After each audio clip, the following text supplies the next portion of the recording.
Well, if we'll get seated, we'll go ahead and get started so that we can move right along and get everyone out here in a timely manner and still have time for discussion. Okay. Well, good evening. I am Tom Burrows, Commissioner at Large, District 2. Tonight, however, I will be acting as Mayor Pro Tem due to the unavailability of Mayor Garner. Before I call the meeting to order, I want to announce that we have individuals attending remotely as well as on site. All participants joining by phone should mute their phones when not speaking to avoid background noise. During the meeting, please make sure that you announce yourself by name and title every time you speak so the public that is participating knows who is speaking. This is critical given the number of remote participants and current guidance from the Kansas Attorney General. Please be sure you're speaking into a microphone to ensure your comments are heard and an accurate record is made. I will now call the meeting to order and ask the clerk to please announce the meeting and call the roll. Good evening. You're hereby notified that a special session of the Unified Government of Wyandotte County, Kansas City, Kansas is scheduled to be conducted in a hybrid format on Thursday, April 18th, 2024 at 5 p.m. for a budget workshop in the 5th floor conference room of the Municipal Office Building, 701 North 7th Street, Kansas City, Kansas. Roll call. Hill. Here. Kane. Lopez. Here. Stites. Here. Davis. Here. Bynum. Here. Townsend. Here.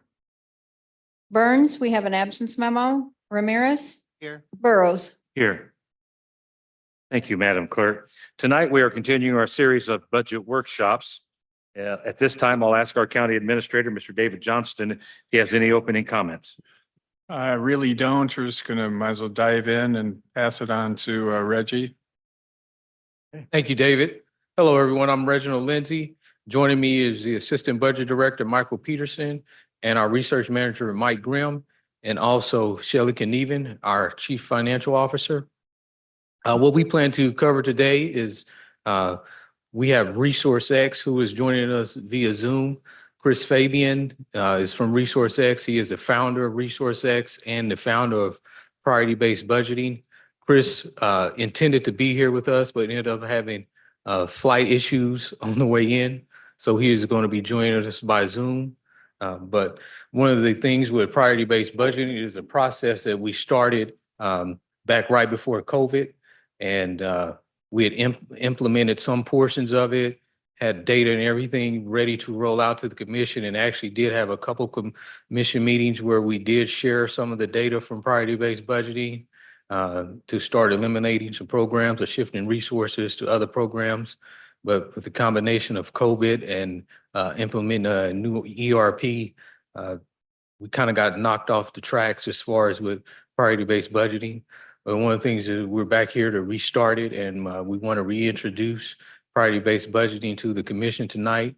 One of the things with priority-based budgeting is we think that the unified government from the roots of 1997 kind of has some originality with thinking about priority-based budgeting and looking at some of the synergies between the city and the county and combining those, especially like with the internal departments like accounting and finance and legal and the county administrator's office and the clerk's office. There's a lot of combination that happened there. So we think that the unified government definitely has roots in priority-based budgeting, and we want to finish those roots here starting again tonight. So I'm going to turn it over to Chris Fabian from Resource X and let him reintroduce the commission to priority-based budgeting. Thank you, Reggie. Reggie, can you confirm that you can hear me okay? Yes, we can hear you, Chris. Okay, wonderful. Well, thank you, members of the commission and the public who's in attendance. My name is Chris Fabian, and I am the founder and CEO of Resource X. Resource X has most recently been acquired by Tyler Technologies, one of the nation's leading local government devoted public sector technology companies. And I'm so pleased to be able to join you tonight and be part of your budget evolution in bringing priority-based budgeting to life. As Reggie mentioned, we have some foundation to build upon, which will help us expedite some of the progress in priority-based budgeting and allow us to really bring forth the value proposition, which I'd love to share with you by way of presentation. So I'm going to share my screen, enlarge some slides, and hopefully my screen is coming through okay. As Reggie mentioned, we are the creators of a budget process called priority-based budgeting. And as the name implies, priority-based budgeting is a way to understand how your resources are being invested in the priorities that you're trying to deliver to the community.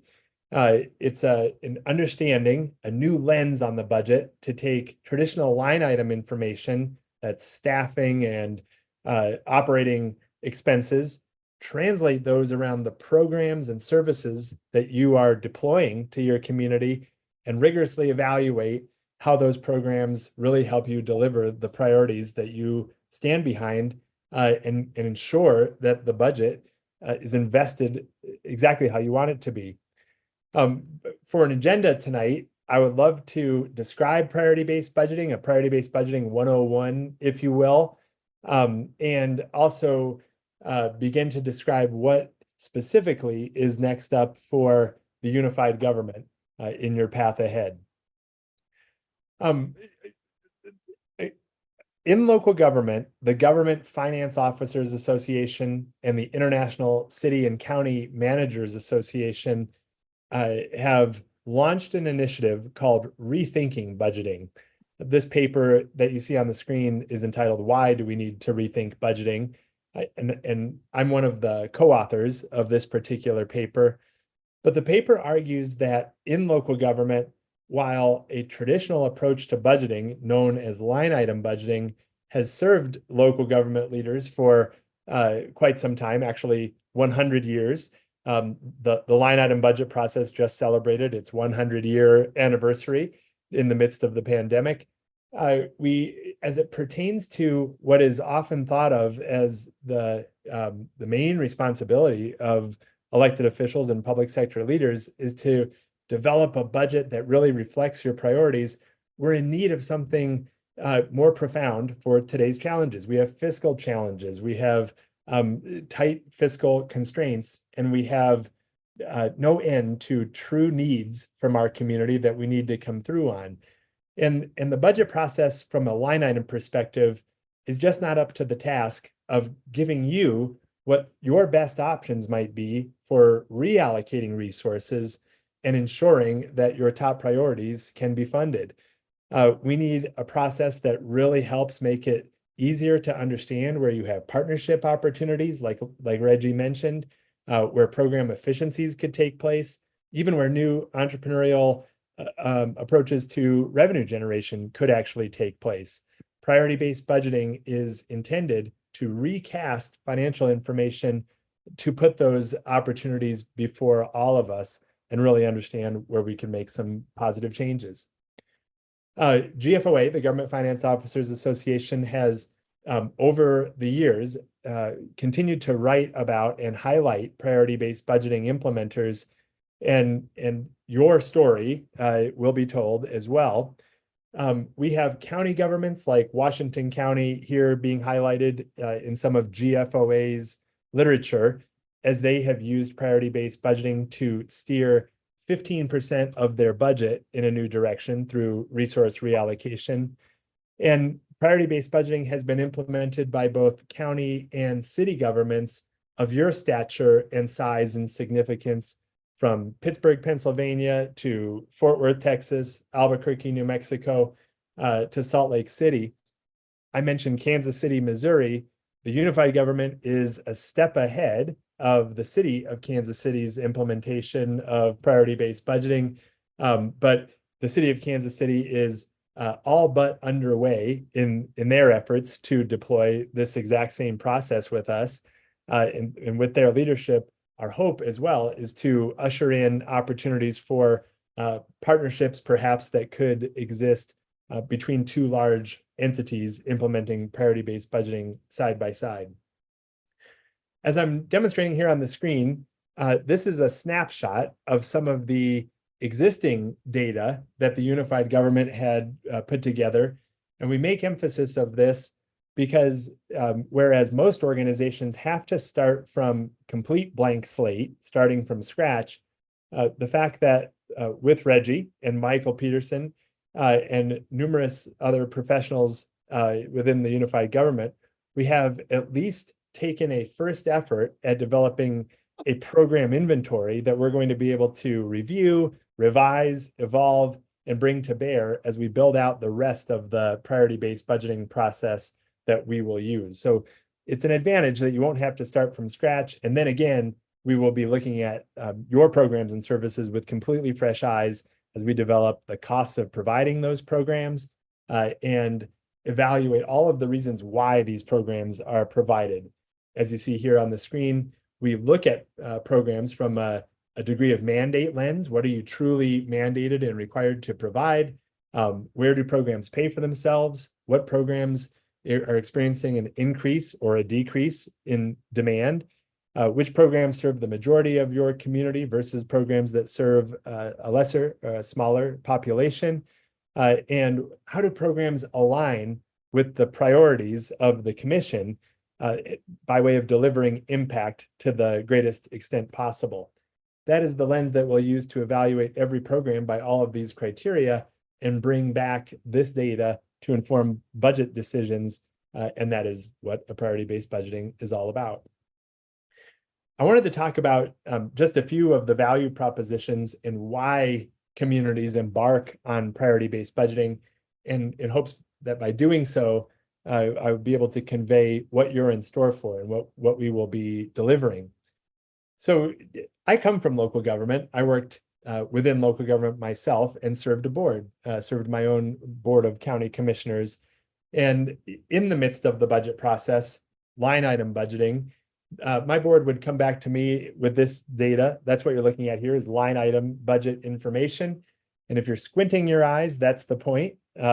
This is not always germane. It's not always the easiest to understand line item budgets, that is. And my board confronted me to say, I know we've spent months in the budget development process and we've had thoughtful debate and we've done our best and we've certainly balanced the budget.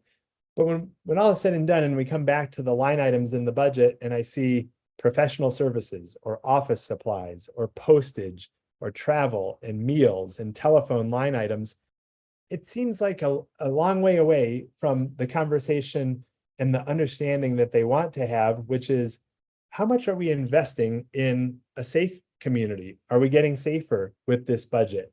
Tell me more about economic vitality in our community. And is the economy improving with this budget? And ultimately, what about the health and well-being of our residents?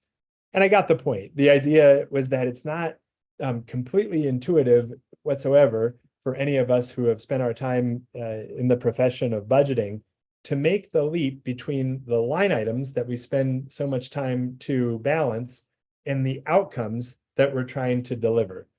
And therefore, our approach was to connect the dots in a new way to say, maybe we should start with the results that we're striving to achieve and try to come back to the very budget balancing techniques that deliver those results. Here is an example from an organization, and they have outcomes that they're trying to deliver, from shared prosperity to safer communities to economic vitality and everything in between. And the task was to bring back a budget. This is the same budget that exists from a line item perspective, but show it on its head, so to speak. See it from a results first perspective. If we want to see all of the outcomes that we're striving to achieve, from safe community to economic development or shared prosperity, what are we investing in the outcomes? And is that where we want to be? And of course, we can drill into the specific outcomes here, shared prosperity. We can see the programs that we're buying, that we're investing in order to deliver this particular outcome and their budget costs, everything from after-school programs to workforce development and entrepreneurship and neighborhood business support, spanning multiple departments. Notice that as we look at the budget from a results first perspective, we're not talking about departments first. We're not talking about line items first. We're talking about outcomes first.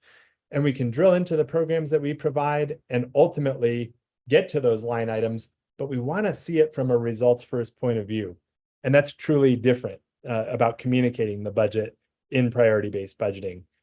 You can go online yourselves, and from Longmont, Colorado to Battle Creek, Michigan, Flagstaff, Arizona, and Pittsburgh, Pennsylvania, and see the fulfillment of illustrating the priorities of the community and allowing residents, elected officials, and even staff members to dive in and be able to understand the budget and communicate the programs that are being provided and the investment in priorities. And that is truly the very first value proposition, is a repeatable path to translate line items to the results that you're trying to achieve. In Albuquerque, New Mexico, as they have gone through their first foray into priority-based budgeting, they've described it from the council perspective, the elected official perspective, as a Rosetta Stone. And if you're familiar with what a Rosetta Stone is and the metaphor that they are implying, the point is that line item information, while critical to accounting, we are not departing away from line item information. It is in the language of finance. And that language can be translated effectively towards outcomes and policy in terms of what we're trying to deliver. And that is exactly what we're going to be able to bring back by virtue of understanding your budget from a priority first perspective through the lens of priority-based budgeting. Well, that brings us to the second value proposition, and that is how budget decisions come before you when you see departmental budget proposals and have the opportunity to consider how those proposals that departments are requesting align or don't align with the priorities that you're striving to achieve. I mentioned City of Flagstaff, Arizona. They've done a remarkable job at this, so I use them as an example, where they have key community priorities, just like you have. Theirs consist of safe and healthy community, robust, resilient economy, livable community, and high-performing governance, but to name a few. And as the budget process proceeds in Flagstaff, departments, as they report in the budget, come back with programs that they provide. Notice in this case with community development as a specific department, it's not a department and then a list of line items, personnel and non-personnel, although important. Instead, it is a list of the programs being provided, from inspections to code compliance, zoning and code management to direct rental assistance. Those are programs that we have a choice as to whether or not we provide the program at all, and we can discover why we provide it. And then as budget proposals move forward, whether they're asking for new personnel or changes to any of the line items in the budget, those requests are tied back to programs, which are tied back to the priorities that they're trying to deliver. So the dots are always connected. In other words, as proposals come back before you, and we're doing the difficult but ever so important task of differentiating which proposals have the greatest degree of impact, we now have a consistent framework to understand which proposals are the best, which proposals have the greatest degree of alignment with the results you're trying to accomplish, and help to differentiate from budget proposals connected to programs that might be less aligned with the priorities that you're striving to achieve. From your vantage point, from David's vantage point as manager and elected officials' vantage point, it is always a very difficult task, as so many budget proposals are valuable that come before you. But now we have a systematic approach to quantify the impact and prioritize one budget proposal from another in support of landing on a responsible and balanced budget. So the breakthrough in budgeting is literally having a common approach, a consistent approach to understanding proposals as they're tied to programs, and programs, therefore, as they're tied to your priorities, in order to help differentiate those budget proposals that will be coming before you as you're trying to settle on a balanced budget. And that brings us to the last value proposition that I wanted to describe tonight. And that is beyond budgeting, but has everything to do with resource availability. One of the primary virtues of doing priority-based budgeting is to come to learn what are the programs that we provide, and to question in a way that is respectful and productive, why do we provide these programs? It's an opportunity or a chance to ask a question about program relevance that we don't always have the chance to ask. And as we look at the base budget, where all of your resources go currently, in addition to budget proposals, not only will we discover where your budget is highly aligned with what you're trying to accomplish, and that's wonderful, but also where do you have opportunities on the other side of the scale where programs are less aligned and where you really have a chance to have a thoughtful discussion about reallocating resources. What about programs, for example, that we're offering that maybe aren't mandated to the highest degree? There's no requirement to provide them, or demand is decreasing for a particular program. Maybe the program is offered by another entity and there's an opportunity for partnership overall, or maybe a program has less of an overall impact on the priorities that you're striving to achieve, but they don't recover their costs. When we can look at the other side of the spectrum, we come to understand where you truly have opportunities to consider smartly sourcing options. If I have a program that's offered by another entity, we're not mandated to provide it, it has a low impact on our results and it's not paying for itself, I might really want to study, do we have an opportunity to partner with somebody to provide that program or allow another entity to provide it? That's a resource reallocation opportunity. Or what about a program where we can consider using technology, we can consider cross-departmental collaboration, where two different departments or more are providing a similar program, and we have a program efficiency that we might be able to take advantage of? Or what about a program where it's not mandated, nobody else provides it, it's not paying for itself, has a low impact on outcomes, and demand is going down? That might be a program where it's safe to consider a service level adjustment if it meant that we could reallocate resources and channel those resources to fund other priority needs that we have.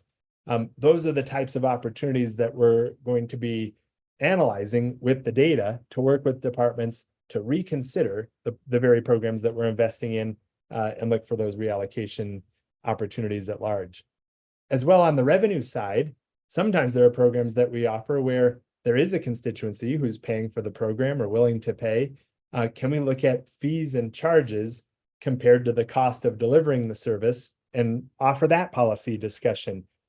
Or insourcing opportunities where there's a chance to find a partner who's willing to pay you for the provision of a particular program, and both parties can win in the opportunity. So we're trying to turn over every stone, from freeing up resources and spending your current budget differently and bringing in new revenue where it makes sense to do so, all in order to balance the budget and provide as much fuel to the fire as possible for you to have the readily available resources you need to fund the future.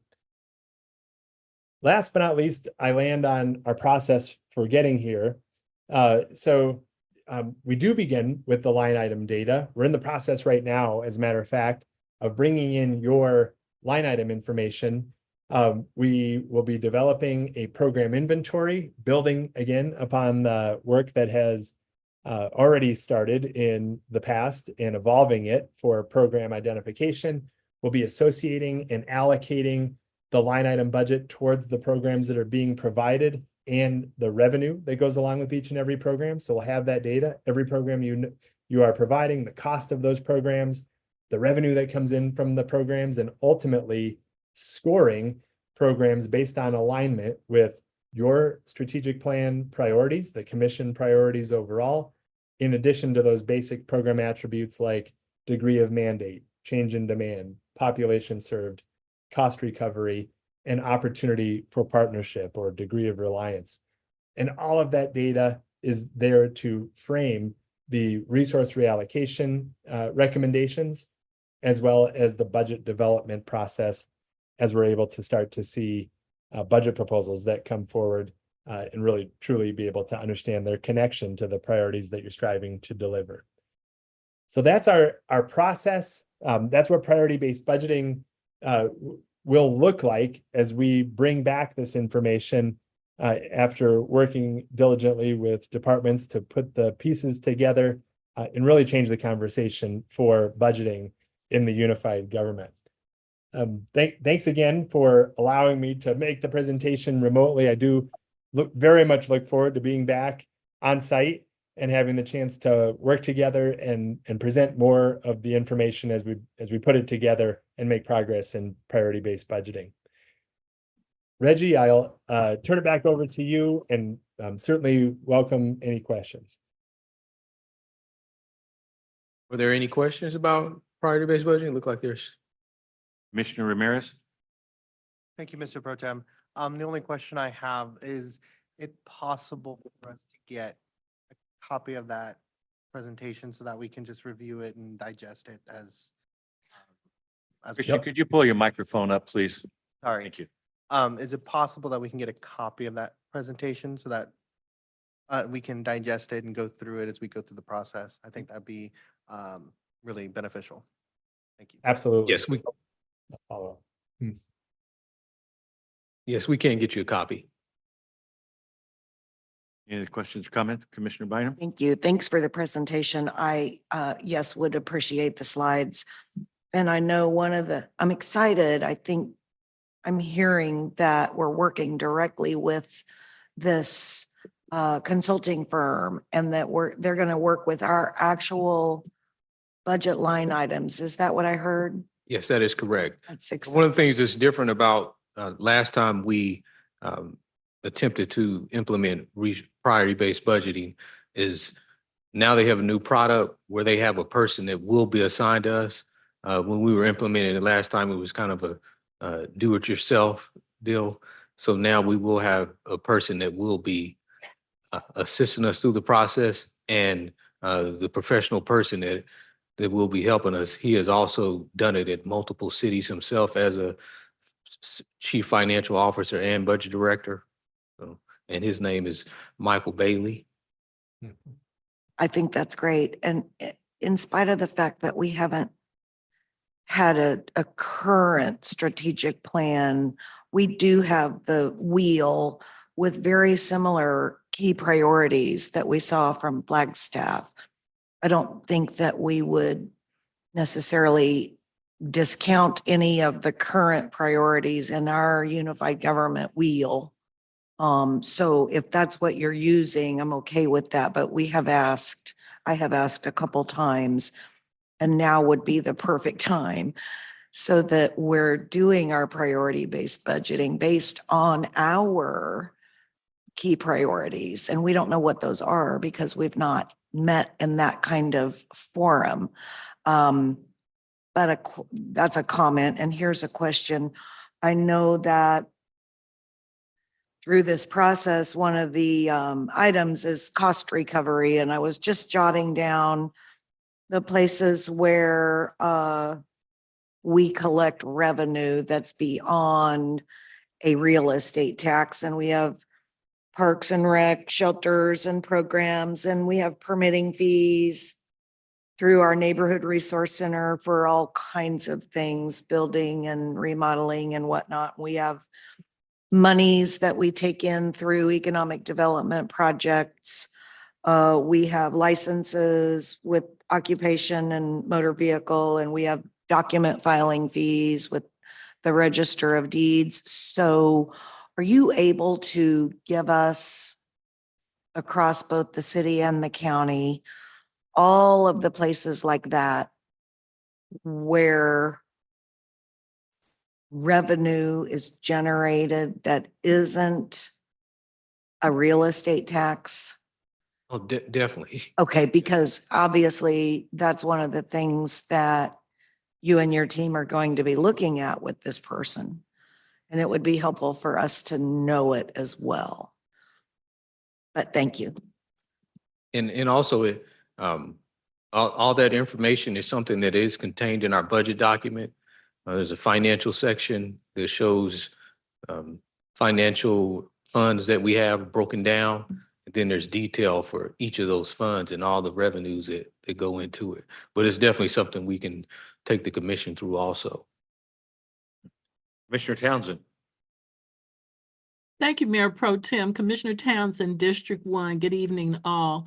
I'm going to address this question to Budget Director, Mr. Lindsay. Mr. Lindsay, do you recall, you may recall, back in, I think, 2020, we were still very much in COVID, meeting remotely, and those of us in the commission were tasked with going through a huge amount of information and then making several decisions, which as I recall were, let the UG keep doing this. I'm paraphrasing. Is this a function that can be done more profitably somewhere else? And there may have been another question, but those were generally the questions and our first step at priority-based budgeting. So my question is, the results of those efforts, will they be used by Mr. Fabian and his group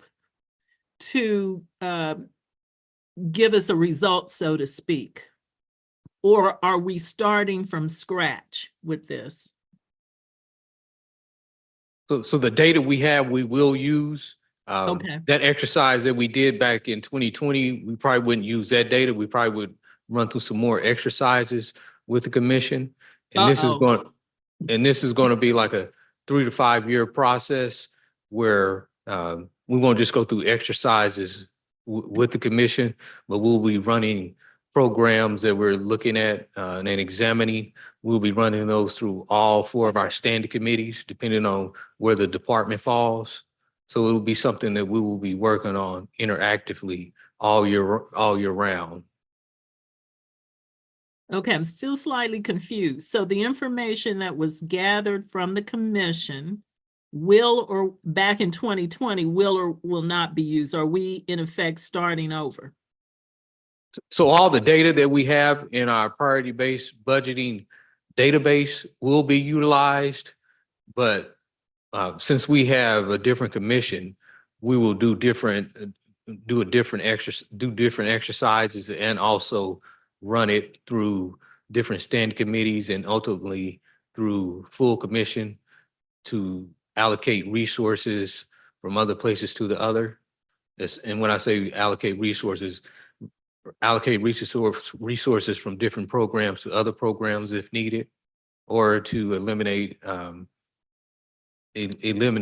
programs. Okay, thank you. You're welcome. Thank you, Commissioner Townsend. Anyone else in the commission? Mr. Fabian, thank you for guiding us through the priority-based budgeting. It was a very well done presentation. I look forward to the opportunity to have you work with us to guide us through some of the necessary things we're going to need to right size our budget. And I do believe that priority-based budgeting will assist us in working more collectively together on how do we continue to fund programs that are near and dear to some of us, and but at the same time be able to put some of our emotions behind us and some of that personal connection behind us when it comes to working on the budget through priority-based budgeting. Thank you so much, Commissioner. I share your excitement and vision enthusiastically. So we'll look forward to continuing to bring progress updates and data to help fulfill the objectives that you just laid out. Thank you, Mr. Fabian. Reggie, anything you want to say before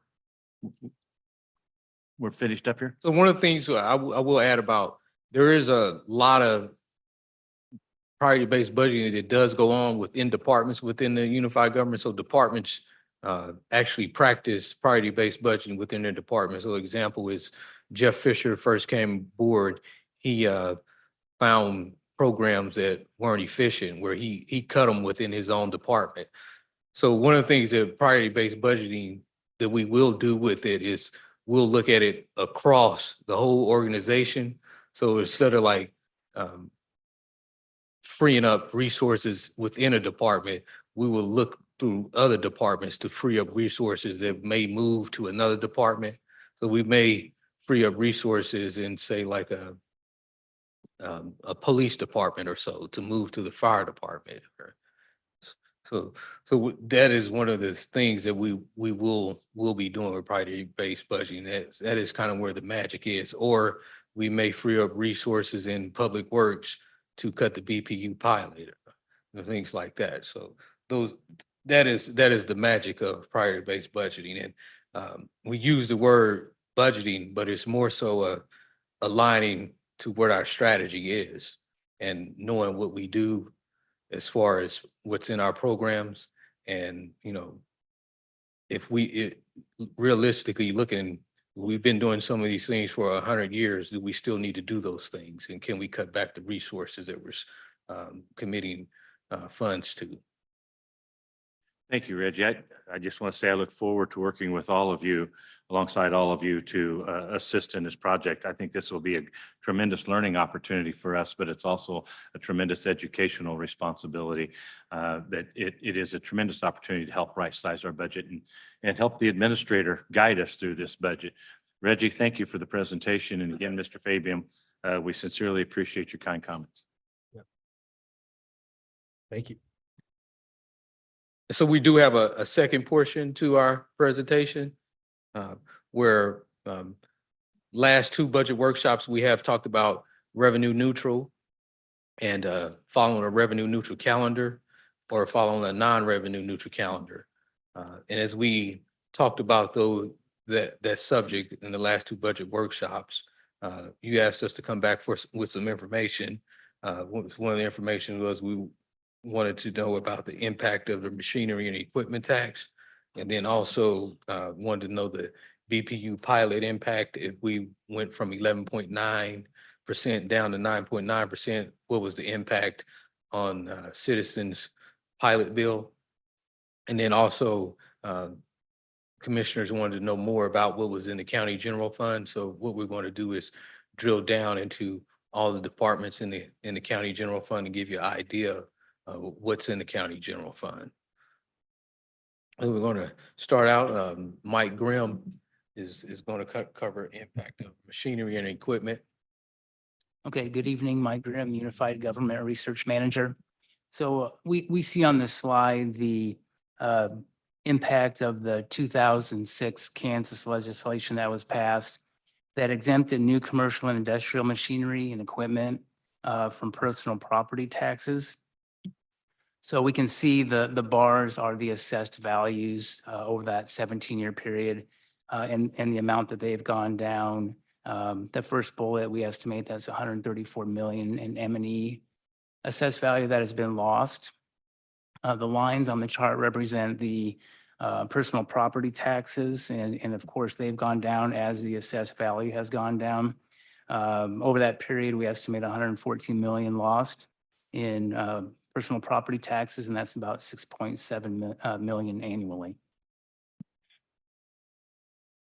Question, comment? Unfortunately, I was the only one on the commission at the time. And this was led by the governor, then Governor Kathleen Sebelius. And the goal was to save the folks out in Wichita that work in the machinists and stuff like that. But no matter what we told them at the time, how that would affect Wyandotte County, look at the amount of money that has cost us. And when somebody says you guys have blown all this money, well, it wasn't our fault on this. And in fact, this is the gift that keeps on giving. Because when these buildings down there in Fairfax or anywhere else expands, they don't have to pay machinery and equipment taxes. And it's important to look towards the future, but we need to know, here's what happened in the past. And then we were also told we were going to get a slider. So they would give us X amount of dollars. It lasted about 2 years and they said, no, we're done. So I just want people in the public to realize that, yeah, we were putting in a jam, but it wasn't by us. and then it's our job to do the best we can to make the budget. But can you imagine if $114 million in property tax, or if we had the $6.7 million annually to do our budget? So, Michael, I appreciate what you did. You were phenomenal. And I want the community to know you need to look at these charts and stuff like that, because we're doing the best we can with what we got. And another thing that's frustrating that came from the state is they eliminated prevailing wage. And that's another thing that's cost us. Just little weird things have happened that you couldn't see this happen on the top. This really wasn't publicized, but at the end of the day, it's cost us a lot of money. Thank you. Thank you, Mr. Kane. I do appreciate you bringing that forward. Your Wyandotte County delegation was the only delegation that was in opposition to the machinery and equipment tax, knowing the impact it would have on our community, carrying it forward. As you stated, and the Siegfried slider was put in, was named after a representative to ensure that they would ease us into that, the bleed off of the machinery and equipment tax. I will just state also, this come in time when the additional tax was put on, the 3/8 cent sales tax. And when the Legends went in, the extra $12 million would go towards our budget and help us. This nullified that. That's why you see when people say, well, we were supposed to get a tax break when the Legends went in, and it didn't happen because machinery and equipment absorbed that and then some. And we still haven't caught up with that and don't know that we will at this particular time. So thank you, Mr. Kane, for bringing it forward.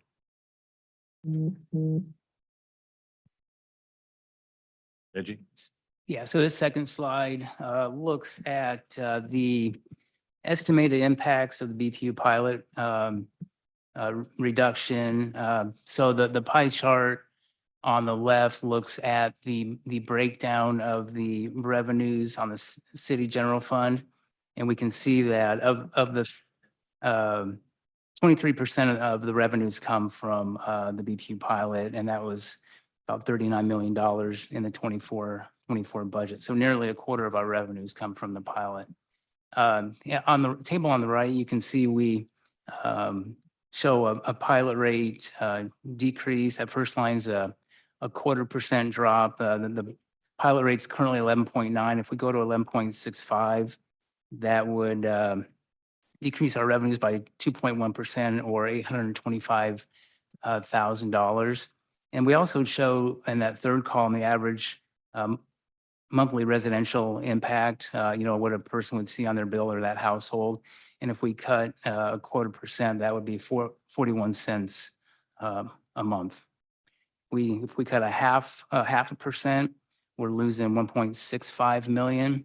A residential customer would see a savings of 82 cents. We go a full percent down to 10.9, we're losing 3.3.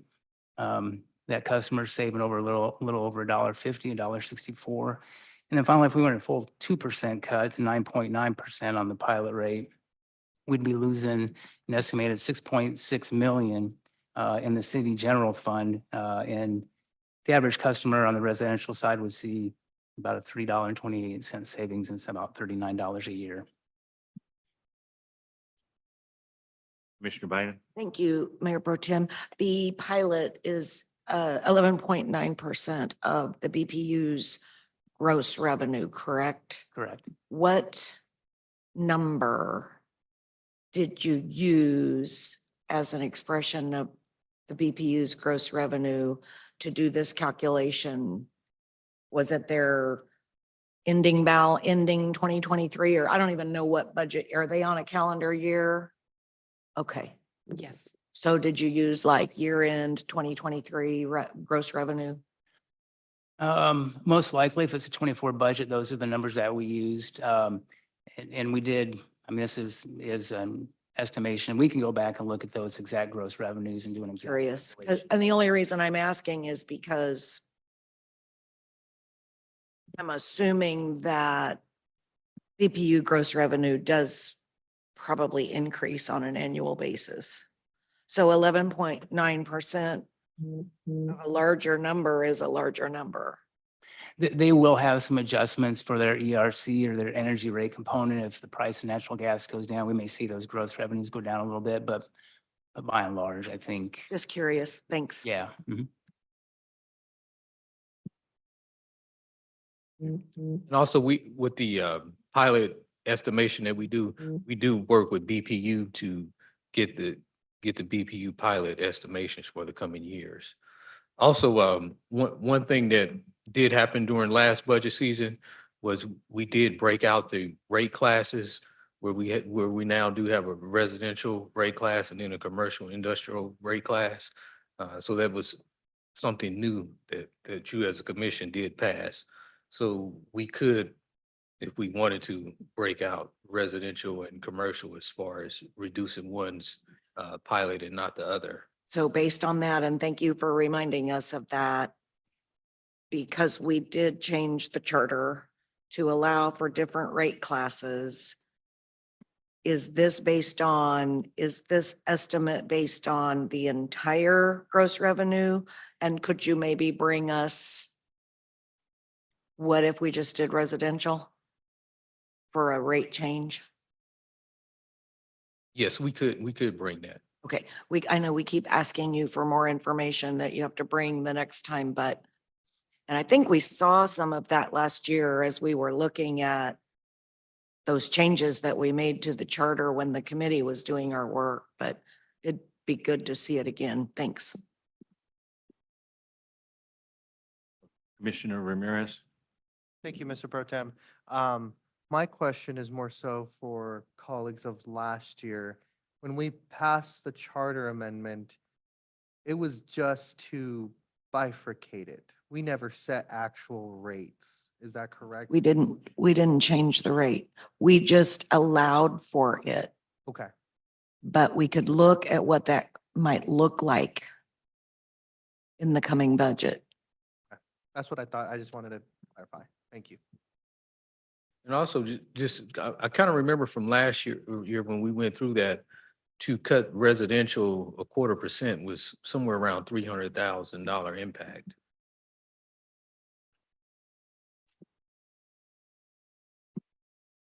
So next part of the presentation, what we're going to do is kind of drill down into county tax levy funds, where we're going to look at the different funds there and also different departments that are there.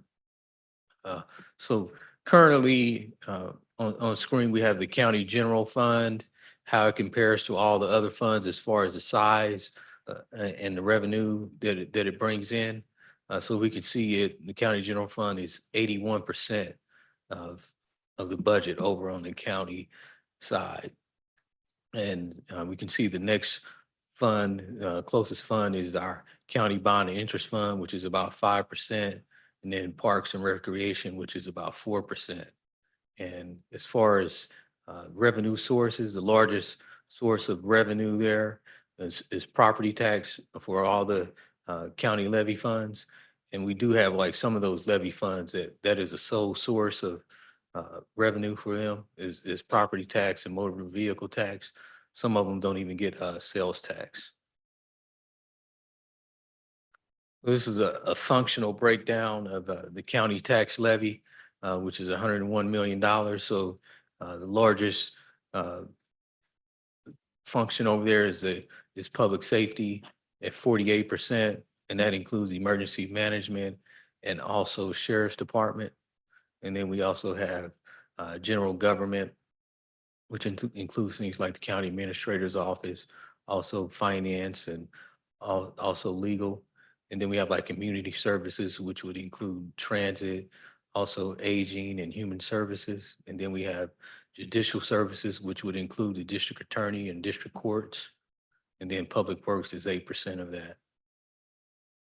Reggie, I have a question. In reference to the public safety portion being 48%, you mentioned the sheriff and corrections. Does that include any firefighter services or any other county services or any other crossover city services with public safety? So it does include dispatch for fire and police is included in there. And we will drill down into that. That is, when we get into the departments, we will see a little bit more about that. Yeah, and I think it's important that we look at that because we have it public safety in both budgets. and we see Yes. 48% in one and we see a larger percent in the other. And it's important to know just what is in that public safety budget, what that particular budget is funding for the city and for the county, and the differentiation between the two. And one of the reasons we are drilling down into the county because there was some conversation in our last budget workshop about going revenue neutral within the county. So that is one of the reasons we're drilling down into the county, is to kind of show you as a commission all the departments and all the functions that happen within the county. Commissioner Townsend has her hand raised. It doesn't show up on the screen, so thank you. Commissioner Townsend, comment? Thank you, Mayor Pro Tem, Commissioner Townsend, District 1. You took 90% of the inquiry that I had, which is good, about what is included in the 48%. And Mr. Lindsay, did I hear you say that also included all costs associated with the jail and say juvenile detention as well? Yes. Okay. All right, thank you.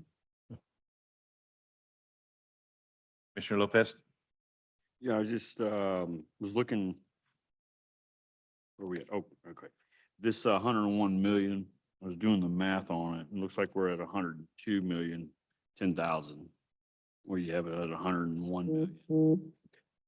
And then okay, yeah. Commissioner Lopez, speak up into your microphone, please. Yeah, no, it just looks like we have a little over 101 million, just add another 1,010,000 on the 101. Thank you.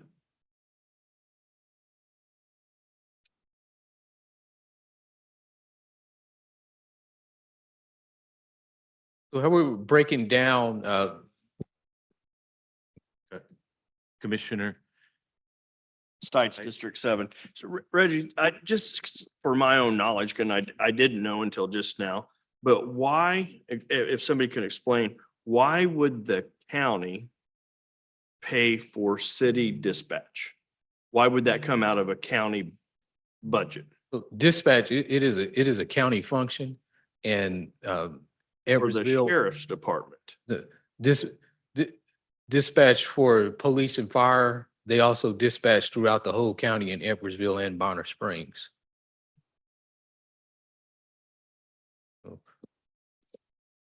So like, Think about that. I'm shaking my head, yes, like, mhm. oh, in Bonner Springs, when someone calls 911, they get a Bonner Springs police dispatch to their And home.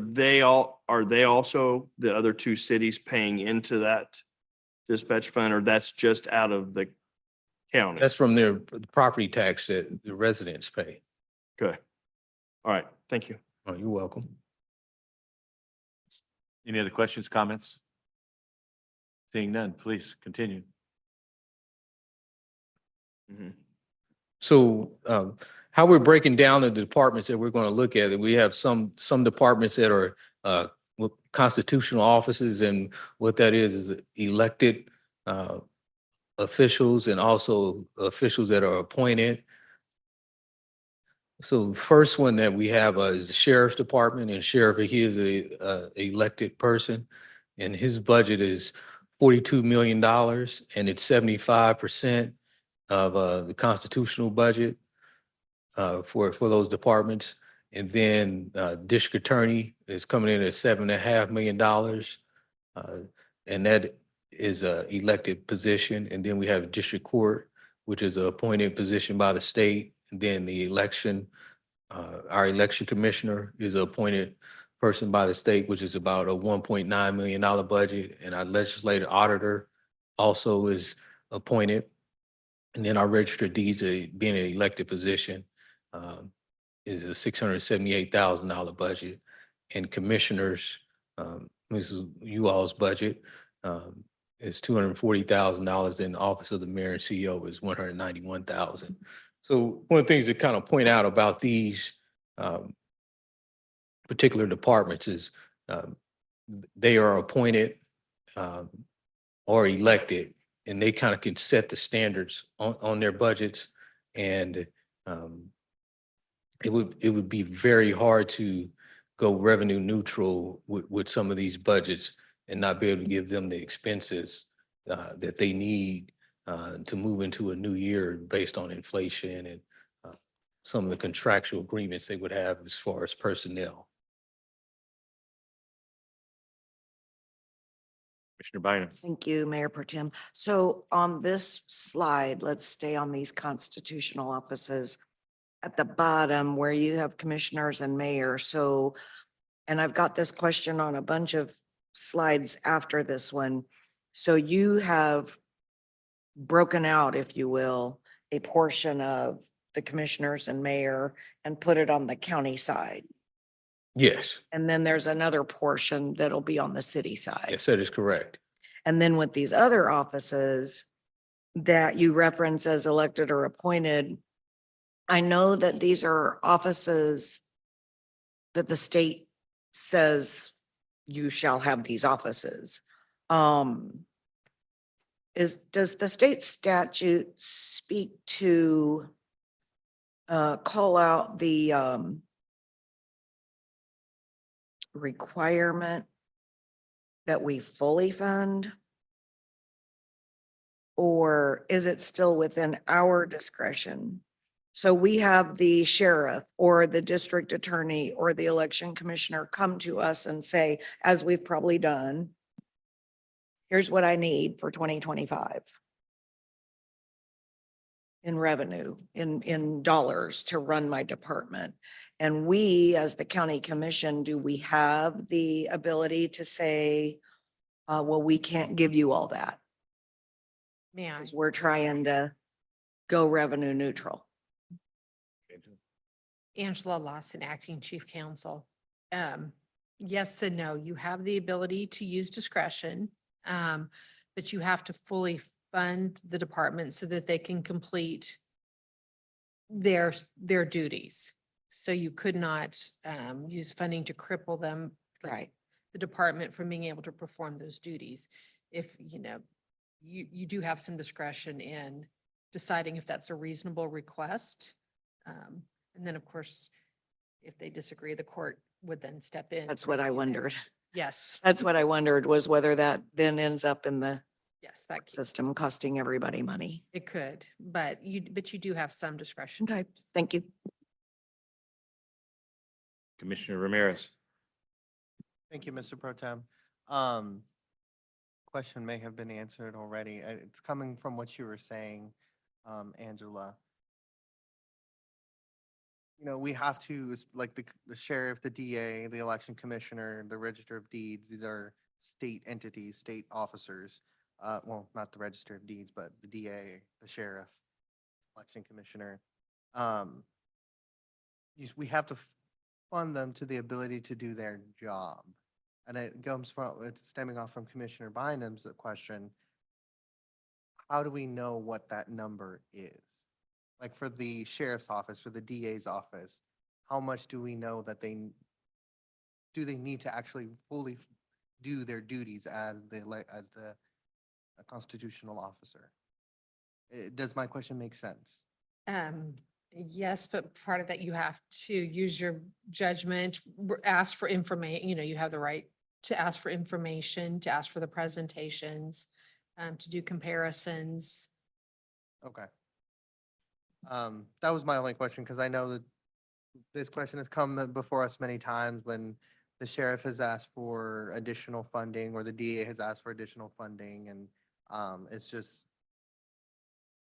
figuring out the gray area, the lines that we have to do and make sure that we're following state law. Right, understood. Anyone else? Seeing none, please continue. So this is our CFIP fund, which does road work around the county or supports infrastructure around the county.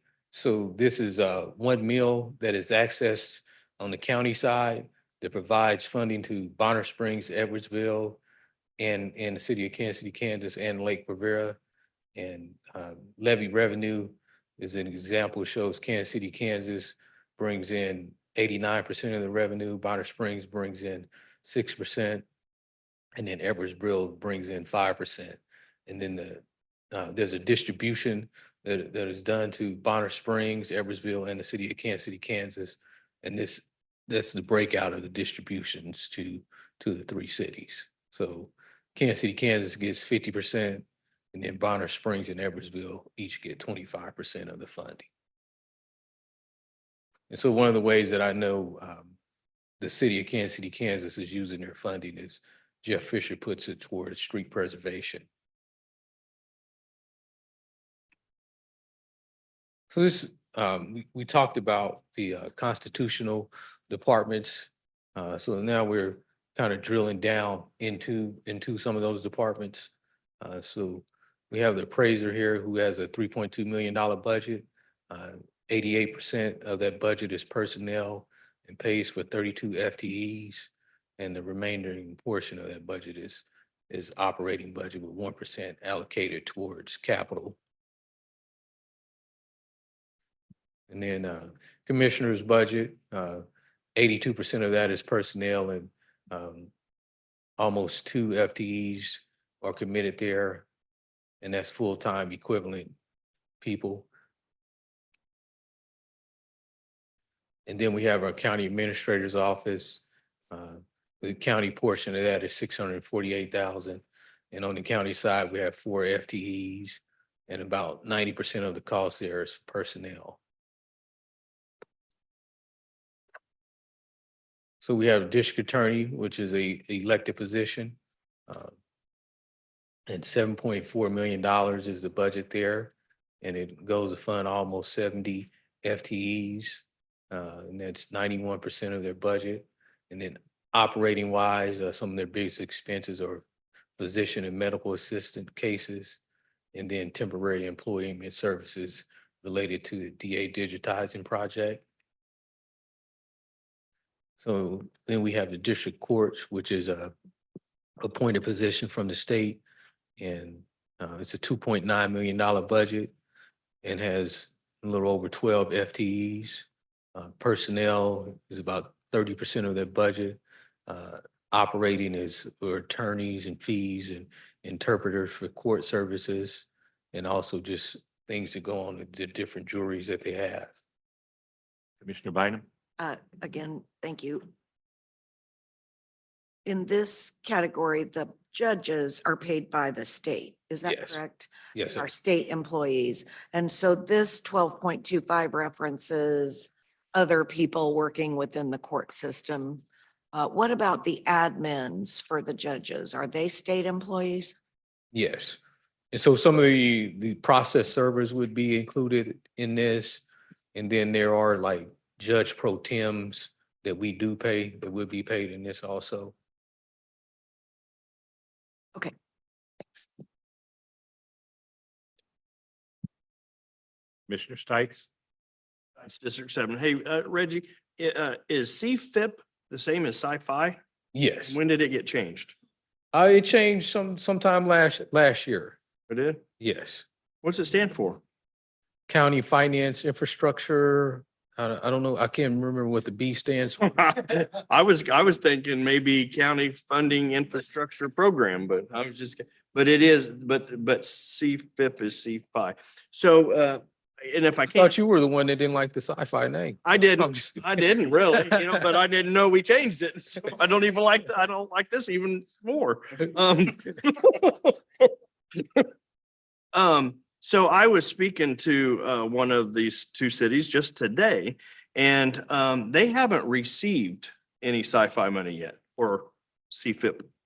money. So we're definitely working on getting their payment out to them. That's definitely something that is in the works. With interest. Thank you. They can't find it under the sci-fi funding. It's under. That's a good question. What we were told is last year we waited till both rounds of property tax revenue was collected, and we sent 1 check to both communities. Right now, we've only had the 1 round of property tax collections. And we're going to be approaching both communities if they want their first check, half of what they'd get, we'll send them a half. But last year it was one check after the second round of property tax collections. Thank you. And that meeting occurred today on with the mayors. A discussion about sci-fi, CFIP. Probably shortly after that's when I got called. So, Thanks. any other comments or questions? Thank you.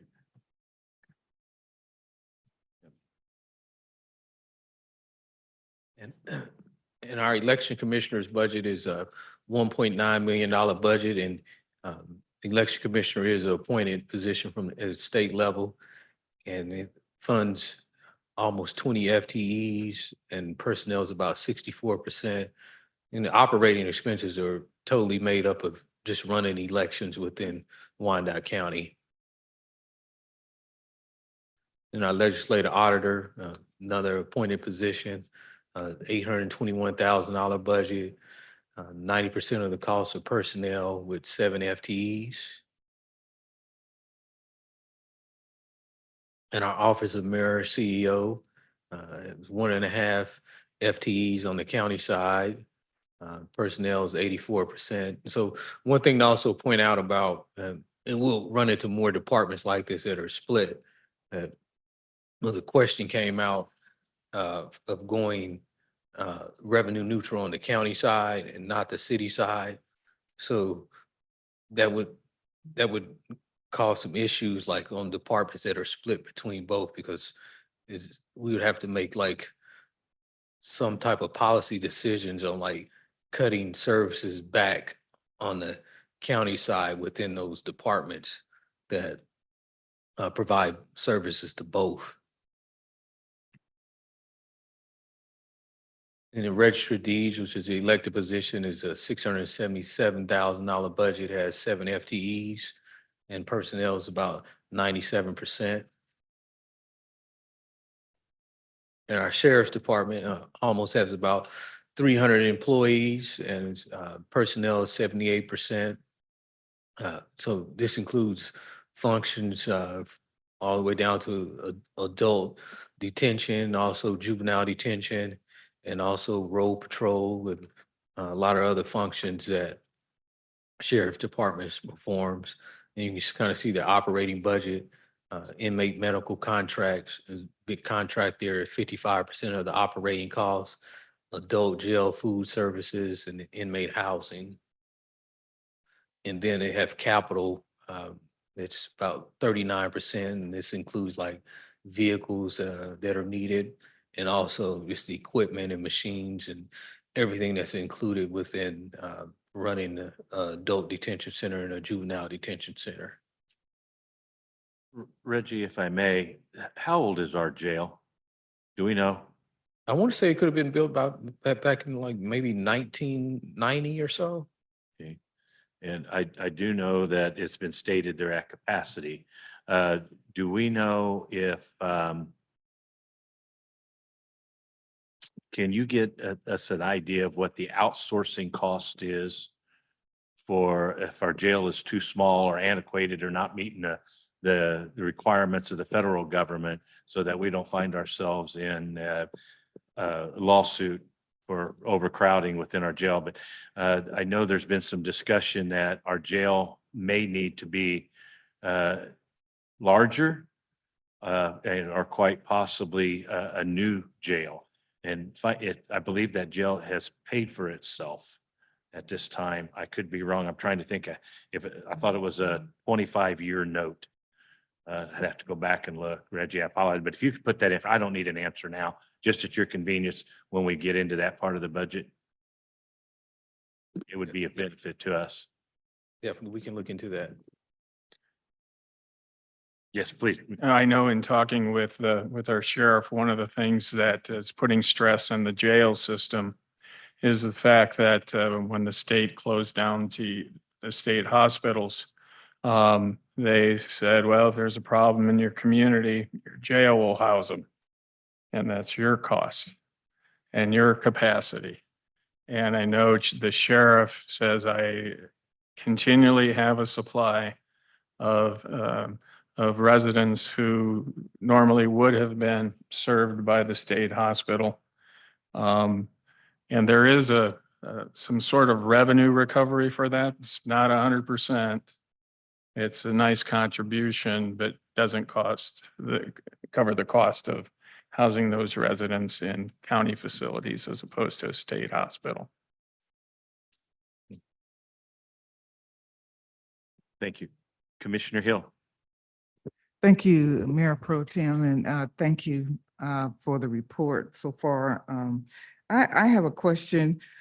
I have heard over time, and I've just been here a small amount of time, but that we didn't have enough staff in certain departments. And so when you say FTEs, are you saying with the full staff or with the staff we have now, according to your budget? That is what we have is full staff. But that doesn't mean like all those positions are filled. So just. Mr. Kane. Do we have an idea how many open jobs we have? Because the last time I thought it was close to 400. I don't know that right off the top of my head. We have not, don't need an answer today. Can we find out? Please and thank you. Any other comments or questions?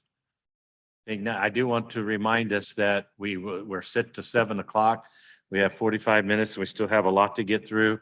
But I do want to leave time for questions. So if as we move on, if there's questions that can be asked after the meeting, I don't want to keep staff later than 7 o'clock if possible.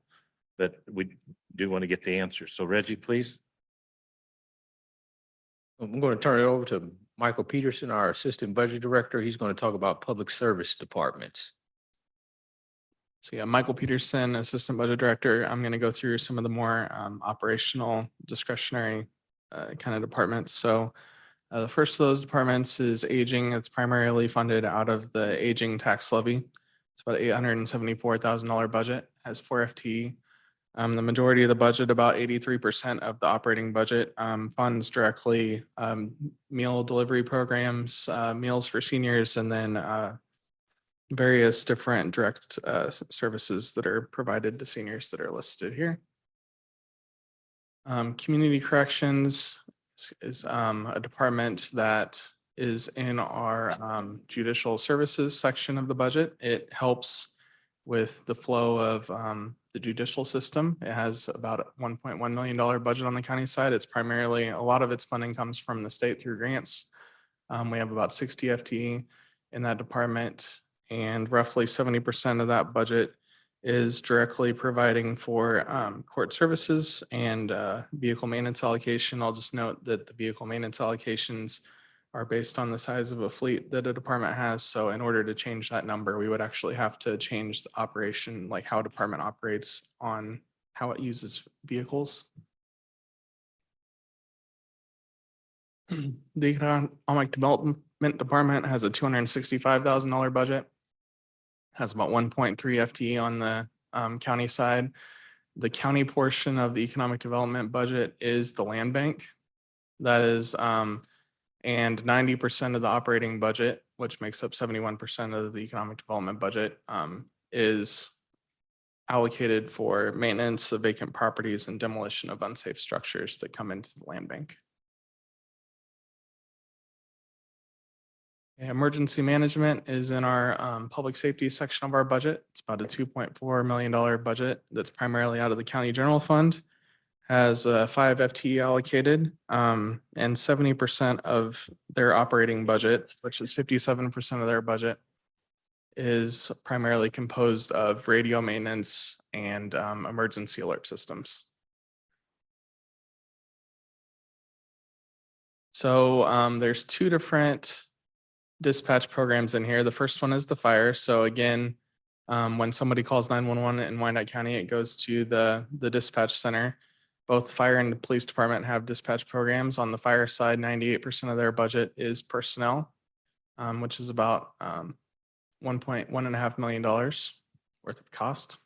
And they dispatch to all Wyandotte County Fire Departments. The Health Department has a $5.5 million budget.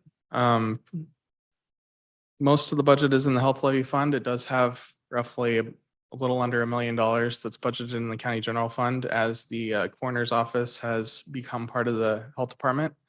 For its operating budget, which makes up about 31% of its budget, about half of that budget is for autopsy services alone as part of the coroner's budget. And then another 14% of that budget is made up of contractual services for interpreting and language services, environmental health and wellness services. Human Services has its own dedicated mill levy on the county side. Its budget is roughly $177,000. Has about 2.45 FTE. 87% of its operating budget is dedicated to directly servicing providers for clients with intellectual and developmental disabilities. So Neighborhood Resource Center has a very small budget on the county side. The reason why it has a budget on the county side is because they assist with the boarding and of unfit structures. So if an unfit structure turns up in the land bank, they have an allocation within the NRC that they can use to help board that property and take care of that property. It's $50,000. Parks and Rec. This is an $11 million budget on the county side. We did look at the amount of budget. This is a consolidated function. So one of the complexities here with Parks and Rec is if we did decide to go revenue neutral on the county side, if we did decide to cut the county budget, we would have to determine. So the Parks and Rec budget gets a tax levy from the county and a transfer from the city. So we would, if we were going to cut the Parks and Rec budget as part of a county tax cut, we would have to target the county park system, as in Wyandotte County Lake, Wyandotte County Park, Pearson Park, and the services that are provided to those areas if we were truly making county tax cuts.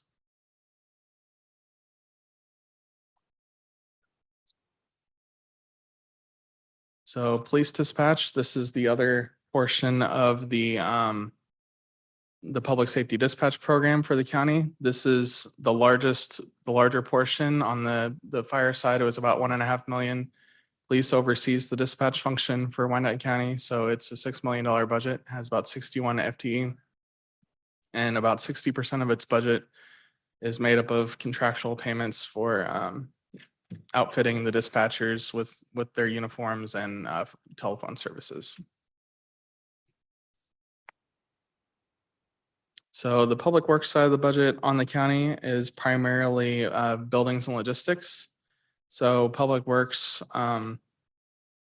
is primarily a city function. So streets, bridges, all that is maintained on the city side of the budget. The largest expense, again, is facilities on the county side. It's a $7 million budget, and about 25% of that budget is just going for repair and maintenance costs of buildings that we have, and then another 19% for just property insurance costs that we have and on down. So contractual payments that we pay on our facilities, and it has about 42.5 FTE.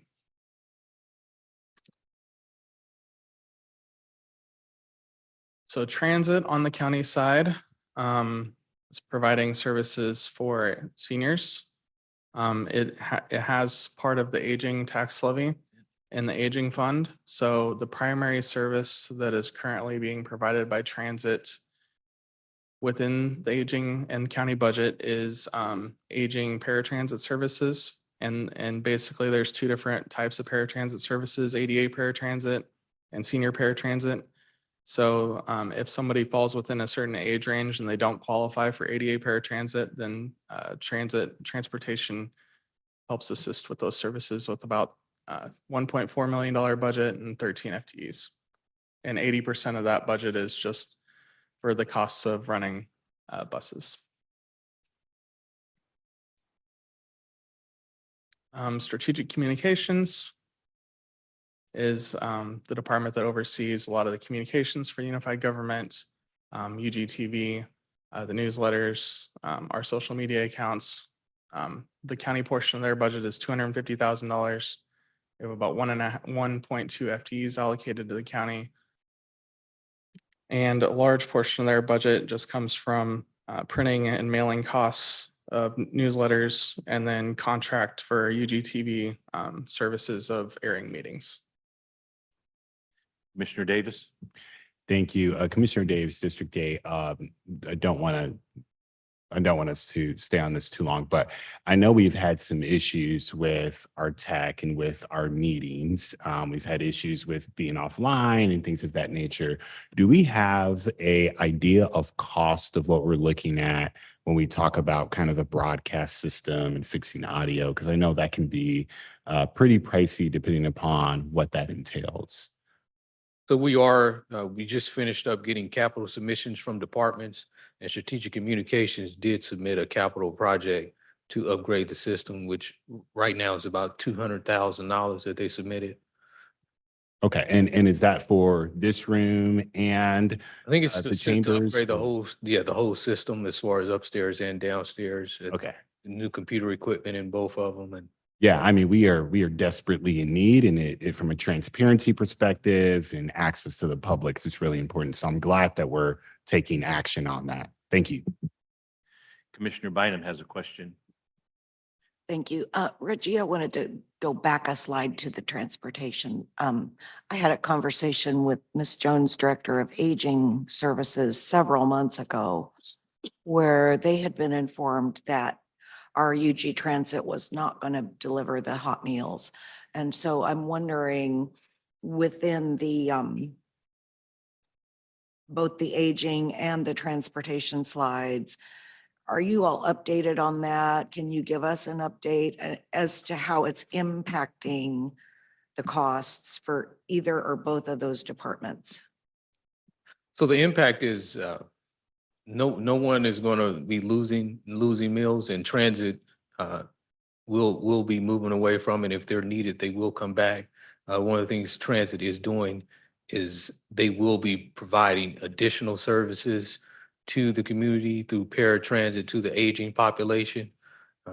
But no one will be losing like any meals or anything like that. And more services will be provided like on the paratransit side I guess. for aging population. Really, I guess then the question becomes within the aging budget, having to find a new provider to deliver the Meals on Wheels that is not our transit department. Do we know of a potential increase in expenditure that they're going to have, or is it going to work itself out given basically the budget they have now? We're working to make sure it's a budget revenue neutral. Okay, That no additional expenditures will be spent. okay, thank you. Commissioner Hill? Commissioner Townsend, I'll get with you in just 1 minute. Thank you. Real quick, I just wanted to ask, on this same slide, it mentions new buses to serve the aging population. Just wanted to know about how many and what's the price or the cost? Do you know, Michael, the amount? I don't know how many buses, but I do know the function is to provide more paratransit services for the aging community across the whole county.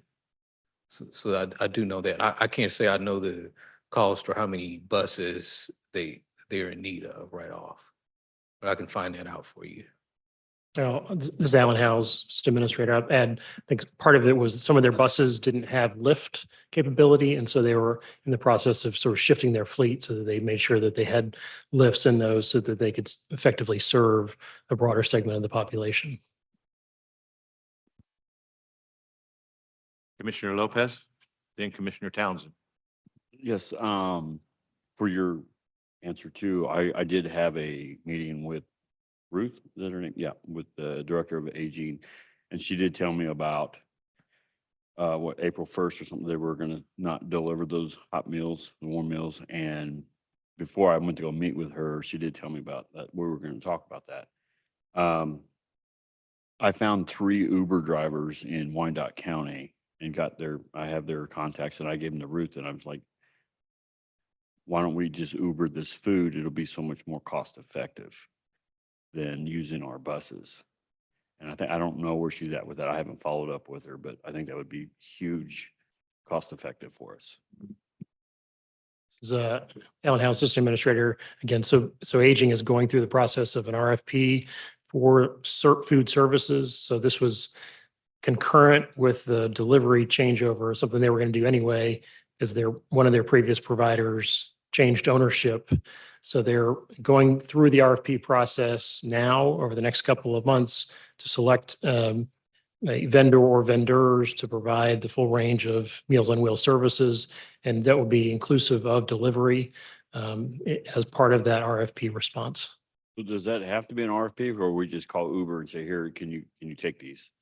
Well, there's 2 parts. There's who prepares the food and then who delivers the food. And so the RFP will include both of those. And people could potentially bid, independently for one or the other service, or somebody could bid to do food and delivery.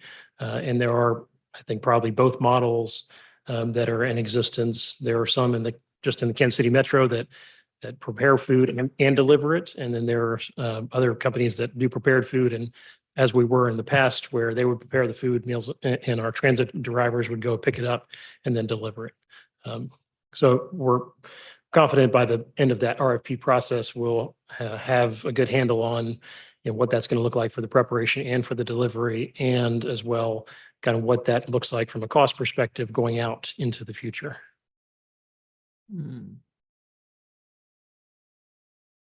Commissioner Townsend. Thank you, Mayor Pro Tem, Commissioner Townsend, District 1. Well, based on some of the comments that Mr. House just made, anyone who can answer this, Mr. House or Mr. Peterson, while it's clear that our bus system will not be used anymore and we have RFPs out for new delivery functions and I guess food preparation, does it look like there's going to be a gap then from the time we no longer deliver to the time who's going to deliver is resolved? Or are we anticipating a service gap?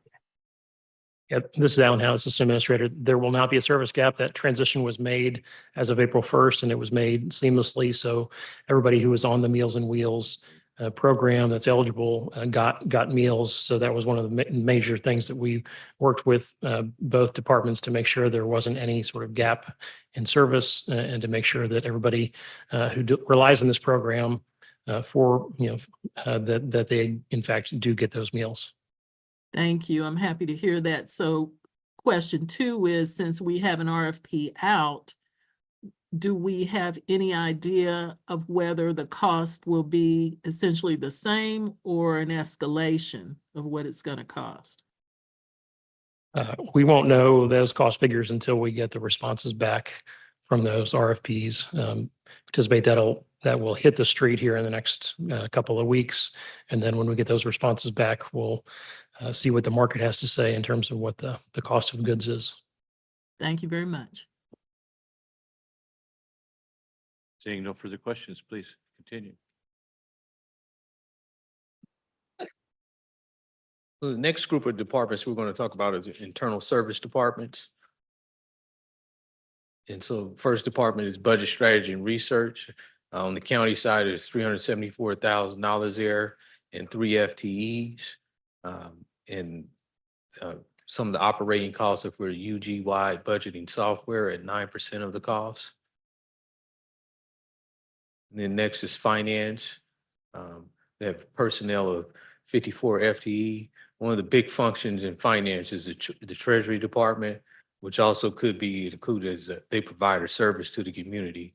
But a big portion there is Treasury, and then also we do have the accounting department and then finance administration, which do help make up the 54 FTE. And it is one of those departments that is split across the city and the county. along with budget is also split across the city and the county. And most of these departments that are going to be internal service are split across the city and the county. So we have human resources, which has about 7 FTEs. It makes up about 85% of the cost. Total budget there is $860,000. And we have knowledge department. This is the department that takes care of all our technology. We almost got 16 FTE there at 30%. Big piece of their costs are just software, just across the organization. We have like 163 software applications that IT handles across the organization, and then there's capital upgrades and integrations across multiple departments that they assist with. And we have a unified clerk, which is a function also of both the city and the county. Got over 6 FTE there. Personnel costs of 67%. Some of their big operating costs are postage, mailers, and getting information out to residents. And then unified legal, which all these departments again have city and county function and are funded by both. So the county side for legal is $637,000. And they have a little over 5 FTEs that are funded. So one of the big things of going through these departments is we're broken down into 3 different sections, being constitutional and then services provided. We can see the constitutional was one of the bigger of the departments, and it's also where we would have to work with these departments and may not even have the ability to reduce their budgets. But if we were going to try to reduce their budgets or work with them to reduce their budgets, it definitely would take some time. And the reason I bring this up is our conversation has been around going with a revenue neutral calendar or going with a non-revenue neutral calendar. And so one of the things that came out in our last conversation was that 2 commissioners wanted to look into going revenue neutral for the county. And so we wanted to show what these costs were and the different type of costs that we have within the county, and with constitutional services, and also the services that are provided to the community, such as aging, and also the health department, and also human services. If we go to revenue neutral with those within the county, we would have to look at cutting those departments along with the internal departments. But there is the opportunity where we can follow a non-revenue neutral calendar and still, when we have our public hearing at the end of the budget season, we would still have the opportunity to go revenue neutral, or we could like cut some other form of meals on the county side. And the going revenue neutral would require us to cut about 4.5 meals across all the taxing funds on the county side. But if we could make a decision not to go revenue neutral and maybe cut 1 meal or 2 meals or 3 meals and still follow a non-revenue neutral calendar.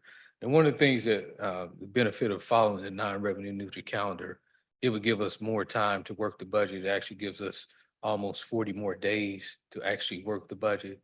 And we still would have the possibility to cut meals on the county side. So Reggie, if I may, I want to be clear. Did you just say if we make the decision not to go revenue neutral, it gives you 40 more days on the budget? It's kind of hard. You kind of drifted off there at the end. Where Yes, that is correct. So there are 2 different calendars. If we decided to go revenue neutral, the calendar is shorter. We would have to approve our budget August 25th, or have it to the clerk by August 25th. And then if we decided not to go revenue neutral, we have until like September 30th to get our budget to the clerk. Okay, thank you. I just wanted to make sure I heard correctly. We've got Commissioner Ramirez. Thank you, Mr. Pro Tem. Two things. First one, did I mishear, and I asked Commissioner Kane too, do we consider Pearson Park a county park? Yes, Pearson Park is a county park. Has it always been a county park? Yes. Oh, news to me. Well, I'm happy that it is.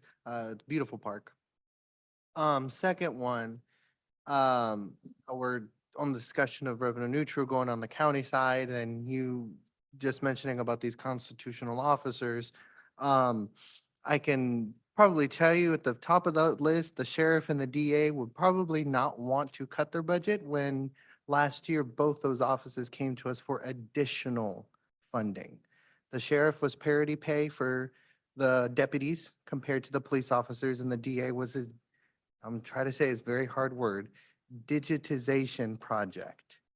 So I can guarantee you it's probably going to be a hard no from both the sheriff and the DA's office about cutting their budgets when they just asked us for additional funding to do their constitutional duties.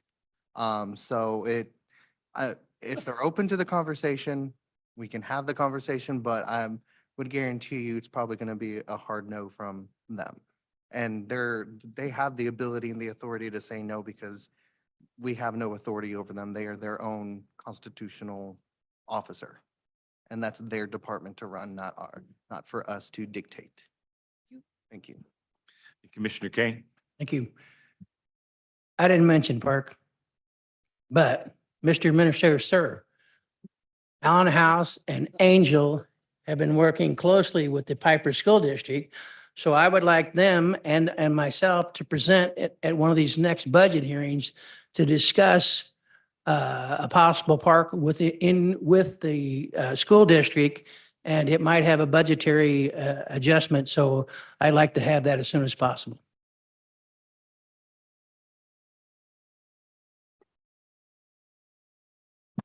Are we going to do that for every item that Commissioner? Well, this is a big item. And everyone jokes around, that it's not a joke to me that out in Piper, we don't have a park. And that the amount of money that we pay in taxes, we deserve a park like everybody else. And I will show you a list of how many districts, each one of them has how many parks versus how many District 5 has. So it's important enough in my mind, as the senior commissioner asking a request that I've never asked before, to get that done. Because it's just as important for my district to have the same amenities that the other districts have. Now, I'm sorry, you may not like that, but that's my request. Are you referring to me, Mr.? I'm referring to you because you mouthed off, and to the administrator that I want this done. Mr. Kane, I didn't mouth off to you. What I ask is if we're going to do this, we want to provide time within the budget for everybody that has requests to do this. This is the first time I've ever asked in the entire time I've been here, which is one hell of a long time, to do something like this. Maybe it's unique, but it's important to the district. We didn't say yes, we didn't say no, Mr. Kane. I just asked All a right, question. Mr. Administrator. Is that a possibility? Yeah, we can have that discussion with the commission. Now, this That isn't particular- rocket science. It's not going to take, 5 or 10 minutes. I understand. And so we can have that before the commission to have that discussion. That'd be great. Thank you. Okay?